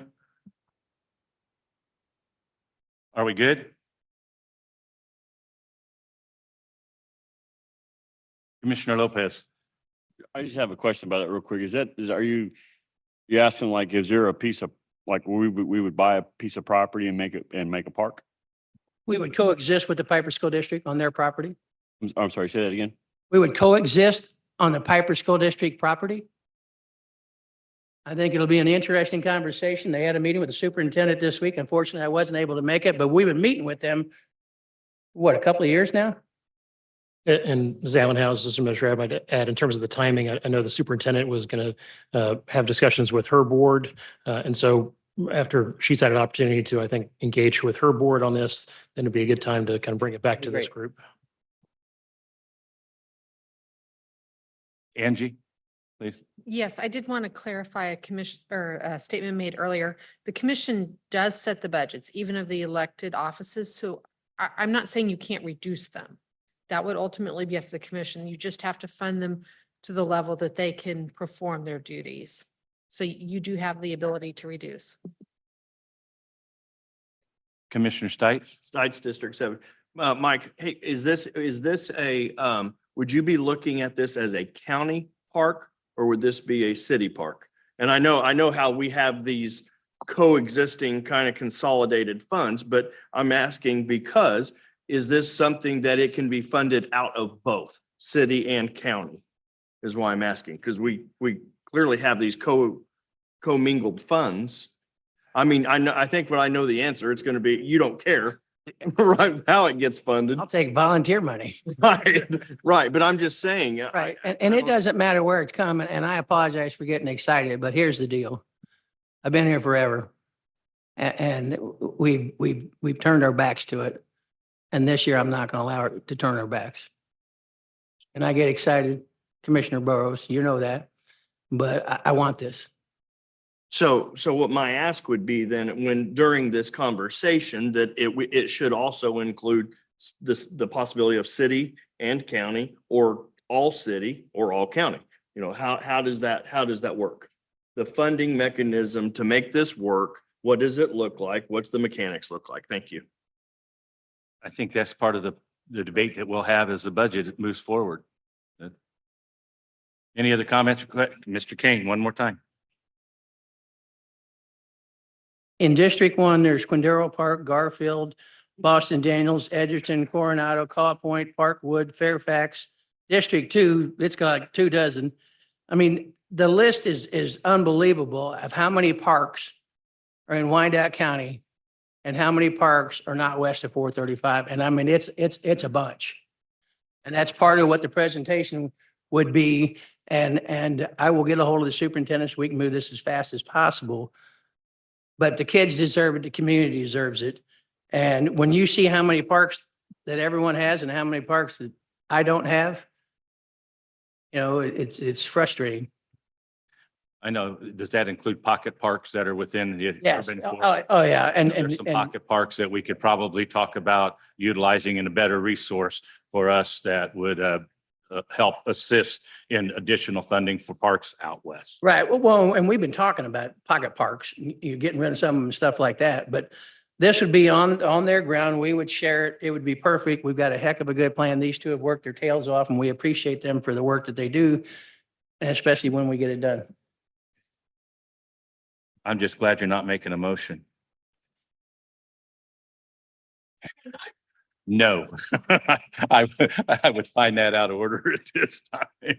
But I understand your passion and your commitment to your district. I think we all have things in our districts that we're passionate about. So I'm pleased to see we address that. Commissioner Bynum. Thank you very much. A couple questions, Reggie.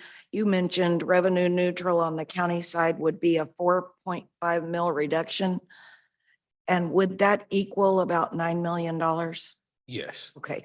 I want to say to you and to the fellow commissioners how much I appreciate this presentation. I just think it's so helpful for us to, even if we've gone over it in past years, to go over these departments and whether it's county or city, it's really good to take us through this work again.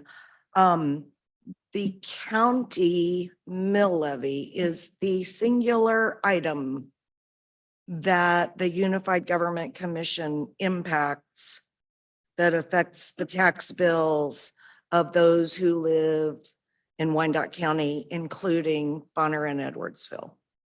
Let me say that better.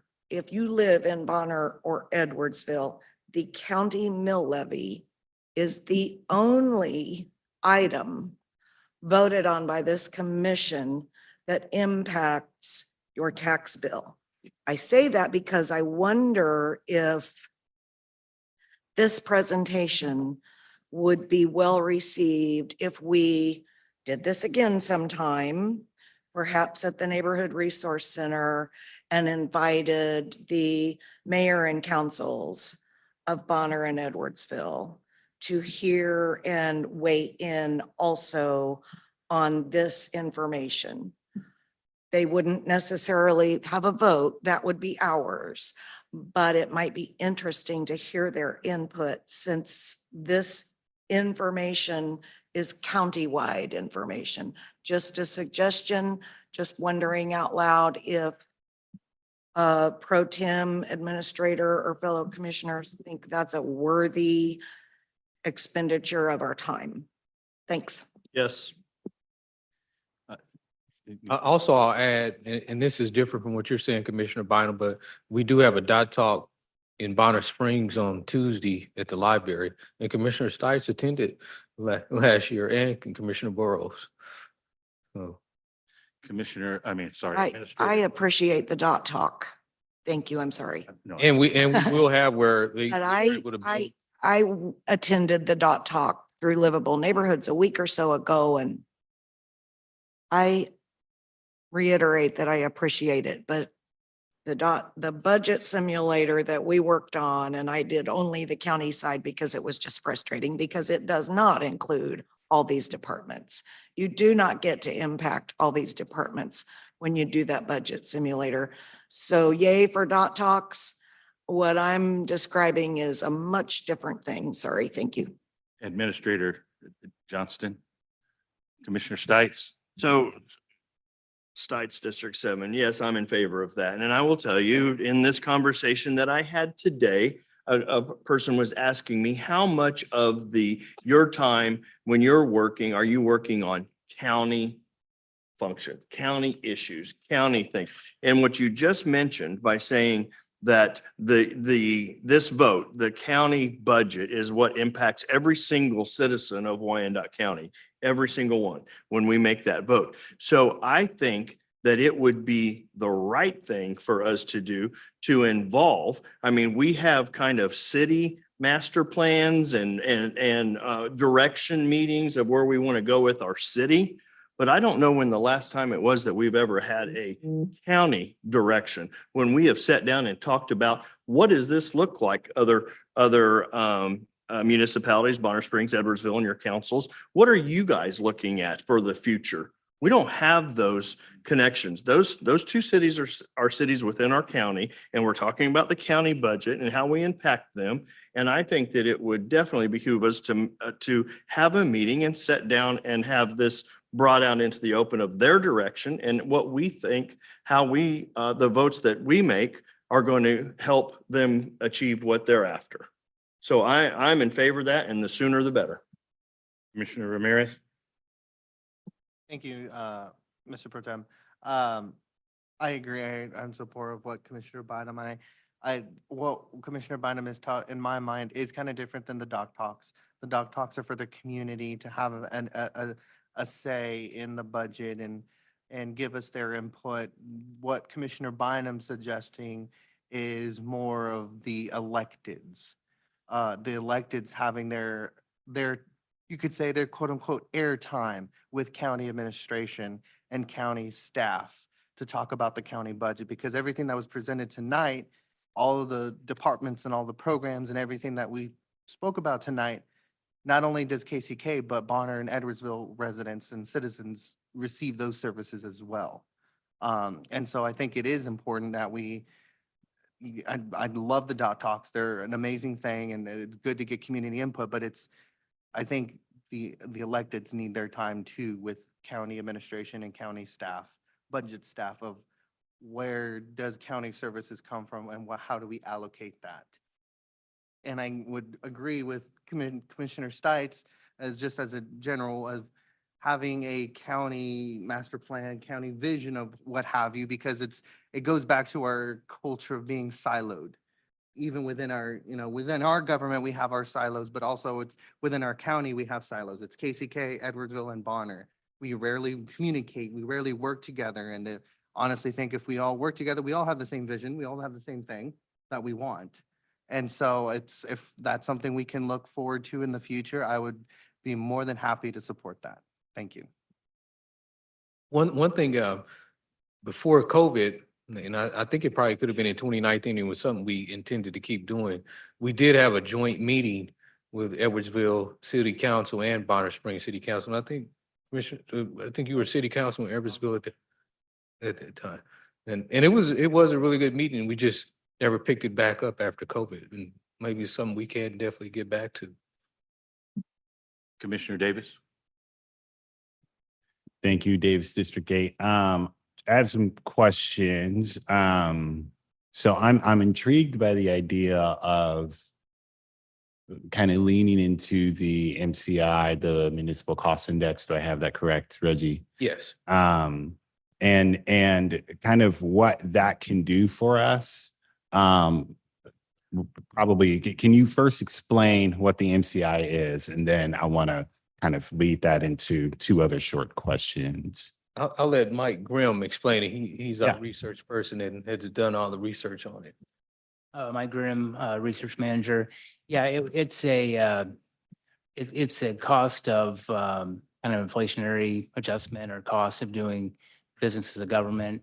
I think we presented in the past 5 years, it was a 5% increase. They've been doing it for decades. I'm trying to think of the organization, American City and County. Yeah. But anyway, it's a measure that local governments can use to know what, or overall how costs will increase to provide services. Gotcha. So it's kind of like, for lack of better term, not to get super jargony, but you have kind of the cost price index that is really controlled by inflation. When people see on average, here is the cost of labor and the cost of materials, right? Kind of year over year. Would that be an accurate comparison for municipalities? Correct. Okay, so I'm more intrigued on using that measure as opposed to the kind of state mandated revenue neutral, which just doesn't make sense. It's not really aligned with what our needs are as a community. So I think having a number of what does that look like, if we were to just say, hey, we're just going to account for inflation for personnel, we're going to account for inflation for cost of materials, what does that look like? I don't think it looks like, I think it was like $18 million, right, that we're looking at for additional revenue. I think it looks like something else. But having a conversation on the city side and on the county side, what does that look like? And then once we are done with that, how much money is left over, right? And that's where the conversations about a park in Piper or other county functions and things of that nature, a tax cut, right, for the mill levy. I think that's where that conversation could live. So that would be my recommendation. The other thing I'll say is I think within this exercise, there are a lot there are limited resources. And I think we have to get better alignment and specificity on what are we hearing from our districts? What are we hearing from the community? And so we know for District 5, it is, hey, if we're able to fund a park or at least get that process started or allocate dollars, then for District 5, that is success, right? We have 7 other districts. What does success look like for this budget so that everybody feels like they're getting value? I would rather have more conversations, and I know that's where priority-based budgeting comes in, but I'd rather have conversations on value because that's where I hear most of, where folks say, I do not want to pay these property taxes because I don't see where the dollars are going. I would rather focus on changing that than just removing the investment altogether. And so that was probably more than what I was planning on saying, but I'm all for the MCI and for us to keep having conversations. I'm great. Yeah, Mike, let's go ahead and let's push it. Let's find out what that number is for a park. We have 7 other districts. What does it look like for us to return value to our community so that we can say, this is what your tax dollars are doing so that they feel like they're getting something for those dollars. Thank you. Administrator Johnston? You know, it is always interesting everywhere I've worked where I've had to have elected officials, particularly that represent districts. And there is that desire that you take home value to your district. When you sit in my seat, I don't have that luxury. And I need to remind you that you represent all of Wyandotte County, all of Kansas City, Kansas. And sometimes there's going to be needs in certain parts of the community that need to be addressed, that it's tough for you to talk to your local residents and say, why are they getting all the bacon? Or most of the bacon and not us? And that's, I just hate to say it, that's a challenge for all of us, and particularly those who have districts, to explain to your citizens, but they're part of a larger community as well. And we need to be able to talk about if they're disappointed on the results that a certain area in their eyes are getting attention and they're not, need to remind them that they live in a wider community, and adding value this fiscal year helps your you yourself for the whole community. So I just, not to Yeah. and- battle swords No, no, no, against for you, I sure, for just sure. want to And- remind, there's Yeah. two sides to the, to Yeah, that. and I'll respond very, very quickly. I'm not saying that everybody's going to get a park or that we have the money for the park, but I do think that everybody can get something. I do think that there are services that departments are wanting that do impact our residents, do impact our districts, that we can do a better job of being the cheerleaders for and saying, here are the improved services, here's the improved value that you are bringing back. So yeah, everybody's not going to get a park, or some things may not be on budget, but we can bring something, right? And some of this is about perception and feeling. And I think how we listen and how we respond to that matters, so that people feel like they're getting value for their tax dollar. Any other closing comments? Commissioner Lopez? Yeah, I just have a question or kind of a comment, maybe, I don't, maybe both, but this, I agree with Commissioner Kane on this, on your parks. I hear you, but also what about the HOAs that have playgrounds and walking trails and fishing ponds? You know, I mean, that I was just throwing that, but at the same time, I understand that he doesn't have a park either. But I just was trying to figure that part out too. Well, several of them have playgrounds and pools and stuff like that, and they pay extra for that. Right, yeah, HOA fees. Yeah, a tremendous amount of money. I think mine's like $800 a year. But we're paying for that out of our pocket. And then since we're doing this with the school district's going to benefit during the day. You know, a couple of things are pickleball courts that the parents can play while the kids are in school and stuff like that. And that's why we need to have a presentation. But yes, we have some stuff like that, but that's not a real park. And it's paid for off our home association.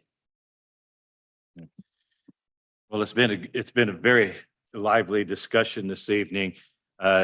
Staff, thank you so very much for the information this evening, particularly about the levy information and how you broke it down. I made some copious notes throughout your presentation. And just so you know, I wasn't playing on my phone. Actually, I was talking to the mayors of Lake Quivira, who is not a member of Bonner Springs and Edwardsville, but has part of Wyandotte County. Also, all three mayors were here today. I convened a meeting with them as we're going through the budget process to start this negotiation. So we met for 2 hours today, I believe, right, Mr. Johnston? So that it's nice to see that we're all flying in the same plane, flying the same path. It's just a matter when we hit the runway at probably different times. But I do appreciate the dialogue. If there's no further business, any other comments, questions? Seeing none, I would entertain a motion to adjourn. David, so moved. Second. We have a motion to adjourn. Madam Clerk, please call roll. Roll call. Hill, Aye. Kane, Lopez, Aye. Stites, Davis, Aye. Bynum. Aye. Townsend. Commissioner Townsend has left the building. Ramirez, Aye. motion carries. Thank you. This meeting is adjourned. Appreciate your participation.